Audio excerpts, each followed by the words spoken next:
మంజు వాళ్ళకే దక్కినట్టు కలొచ్చిందా? ఆ భయం నాకు కలుగుతుందిరా.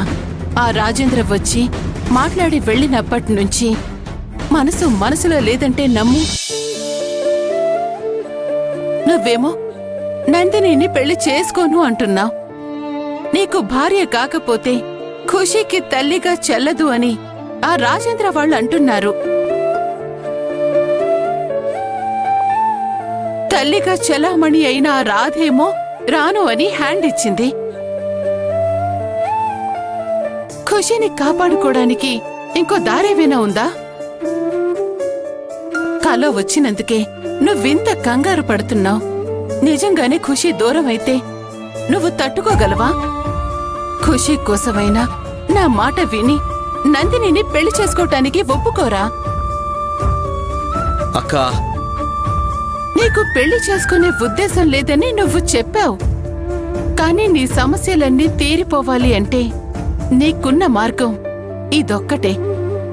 పెళ్ళనేది నా ఒక్కడికి సంబంధించిన విషయం కాదక్కా. ఖుషీకి కూడా ఇష్టం ఉండాలి.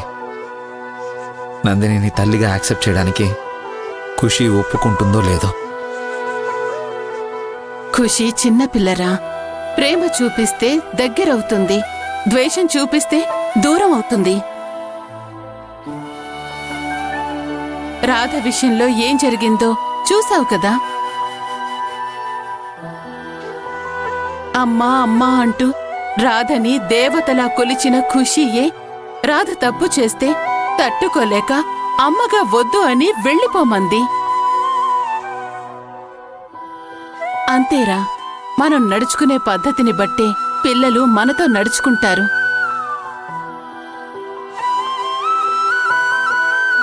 పైగా ఖుషీ రాధని ఇంకా మర్చిపోలేదు. కాని ఆ రాధ పెళ్లి చేసుకుని ఇంకో ఇంటికి వెళ్ళిపోతుంది. కాబట్టి తను తిరిగొచ్చే అవకాశమే లేదు. అలాంటప్పుడు ఖుషీ రాధని మర్చిపోవాలి అంటే తనకి అమ్మ ప్రేమని అందించే మనిషి ఇంకొకరు ఉండాలి.